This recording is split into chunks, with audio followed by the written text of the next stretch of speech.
Bonjour et bienvenue dans cette nouvelle vidéo dans laquelle nous allons voir aujourd'hui comment dimensionner un moteur électrique alternatif triphasé. Alors, avant de commencer, je vais vous demander de vous abonner. Si vous êtes nouveau dans notre chaîne YouTube, commencez par vous abonner mais laissez un pouce bleu pour que vous ne puissiez pas rater la prochaine vidéo. Alors, nous allons commencer par dimensionner notre moteur alternatif triphasé. Pour dimensionner le moteur alternatif triphasé, nous allons commencer par les calculs de la section des fils conducteurs qui doit d'abord alimenter notre moteur. Parce que vous allez voir que le moteur est alimenté par un câble. Le câble là doit être dimensionné pour que le câble ne puisse pas commencer à chauffer au démarrage d'un moteur électrique triphasé. Alors, avant tout, on sait très bien qu'en triphasé, normalement la puissance électrique est donnée par la tension multiplié par les courants, multiplié par racine carrée de 3, multiplié par cosinus phi, qui est le facteur de puissance. Alors, si nous voulons chercher un peu les courants, à partir d'ici, on va dire les courants. Ça sera donné par la puissance monte, la puissance divisée par racine carrée de 3, multiplié par la tension, multiplié par le facteur de puissance qui est le cos phi. Or, ici, le facteur de puissance, le cosinus phi, c'est 0,08 selon sa valeur normale dans les normes techniques. Alors, une fois que nous avons déjà trouvé la puissance électrique ainsi que les courants, nous devons maintenant chercher à trouver les courants nominaux sur la plaque signalétique de notre moteur. Alors, vous allez constater que si le moteur électrique alternatif triphasé, il y a une plaque signalétique. C'est un endroit où on a indiqué les caractéristiques principales de la machine. Donc, vous allez trouver là-bas, il y a la tension, il y a les courants, il y a les facteurs de puissance, ainsi de suite.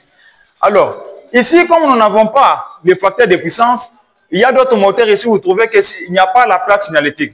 Si dans le cas où vous trouvez un moteur électrique alternatif triphasé qui n'a pas une plaque signalétique, donc il suffit juste de prendre votre pince ampérométrique et placer sur les bornes. Vous allez utiliser votre pince ampérométrique de l'appareil et placer sur les bornes la plaque à borne de votre moteur, commencer à prélever les courants. Voilà.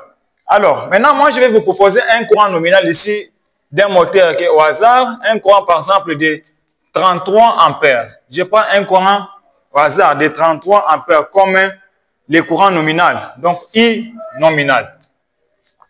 Alors, une fois que nous avons déjà les courants nominaux là-bas, nous devons maintenant chercher la section. Parce que je vous ai dit avant tout, nous devons dimensionner d'abord ce qu'on appelle la section de notre câble électrique qui doit alimenter le moteur.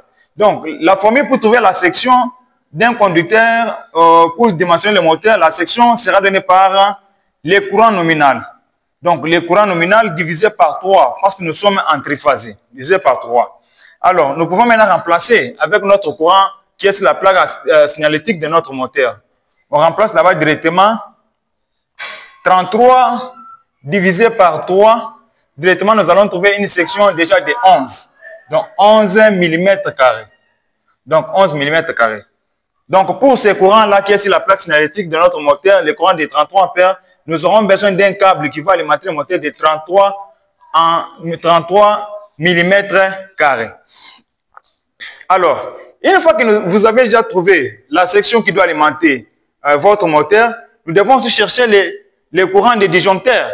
Parce que le disjoncteur, c'est un appareil de protection qui doit protéger votre circuit contre les surcharges et contre les surintensité. Alors, les disjoncteurs, on ne choisit pas au hasard. Vous devez dimensionner ces disjoncteurs-là. Alors maintenant, comment on peut trouver les calibres des disjoncteurs qui doivent protéger maintenant votre circuit de votre moteur? Alors, pour trouver les calibres des disjoncteurs, nous allons prendre donc ID, donc les courants des disjoncteurs, sera donné par les courants I nominal multiplié par 1,3. Alors, I nominal, c'est le courant que vous avez trouvé sur la plaque signalétique de votre moteur là-bas, qui est sur la plaque signalétique. Donc, vous allez prendre ces courants-là, vous multipliez par 1,23 pour trouver directement les courants ID. Donc, les courants des disjoncteurs qui doivent protéger votre circuit de moteur. Là, on peut remplacer chaque chose par sa valeur. Là, on va prendre directement le courant de 33 fois 1,3. Nous allons passer par les calculs. Donc, nous prenons 33 multiplié par 1,3. On trouve directement un courant de 42,9.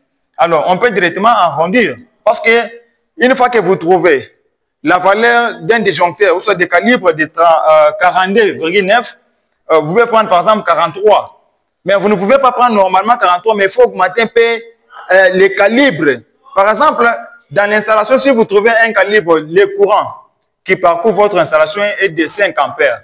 Vous ne pouvez pas prendre le calibre de disjoncteur qui est inférieur ou soit égal à ce calibre ici. Donc, il faut prendre un calibre qui est supérieur au courant que vous avez trouvé. Maintenant, ici, comme moi, j'ai trouvé un courant de disjoncteur de 4,9. Donc, je peux prendre directement ici. Peut-être ici, si on veut arrondir, moi, je vais prendre un calibre de 45. Donc, 45 ampères. 45 ampères. Alors, donc, pour notre courant là, qui est sur la plaque cinétique de 33 ampères, donc, nous aurons besoin d'un disjoncteur qui doit protéger le moteur, les circuits du moteur de 45 ampères.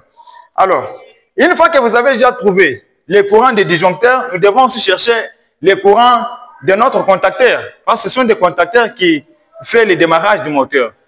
Les appareils de commande électrotechniques.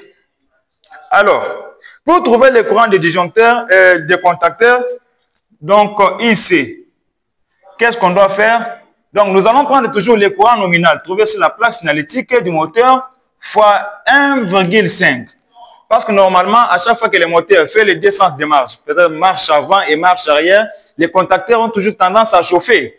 Et cet échauffement-là peut endommager les circuits, soit ça peut créer un court-circuit là-bas. Donc, vous devez chercher un calibre de votre contacteur là pour que le contacteur soit bien dimensionné dans votre circuit. Là, on peut remplacer chaque chose par sa valeur. Nous prenons toujours ici notre courant de 33 ampères. 33 ampères multiplié par 1,5 directement. On fait les calculs rapidement. Prends 33 multiplié par 1,5. 33 multiplié par 1,5. Donc, on va trouver un courant de 49. 49,5. Alors, là, on va arrondir directement, par exemple, à 50 ampères. Mais normalement, selon le calibre des disjoncteurs, il n'y a pas un calibre de disjoncteur de 50 ampères. Vous pouvez prendre 52, 55, il n'y a pas de... Ça dépend des calibres que vous avez qui est supérieur à cette valeur. Mais moi, je peux prendre, par exemple, 52. 52 ampères ici. Donc, c'est ça la valeur des contacteurs qui doit faire le démarrage de notre moteur électrique phasé. Alors, une fois que vous avez trouvé maintenant la valeur de courant des contacteurs, nous devons maintenant chercher ce qu'on appelle les courants de réglage. Les courants de réglage de notre protection thermique, IR. Donc, IR, c'est le courant de réglage pour protéger le moteur contre les surchauffe et autres. Donc, si le moteur électrique, donc vous devez placer la protection thermique. Donc, à chaque fois que le moteur va chauffer exagérément, directement cette protection-là va déclencher. Alors, pour que la protection puisse déclencher, vous devez calculer son courant de réglage.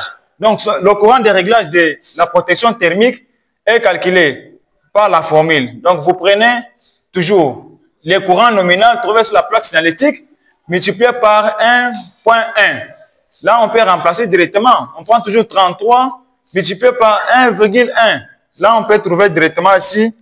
On prend 33 multiplié par 1,1. Donc, on va trouver un courant de 36,3.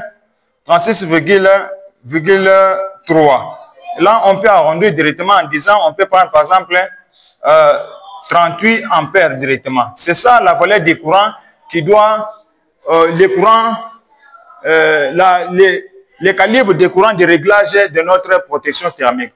Donc, si vous voulez dimensionner votre moteur électrique, donc vous devez d'abord chercher la section des câbles qui doit alimenter votre moteur.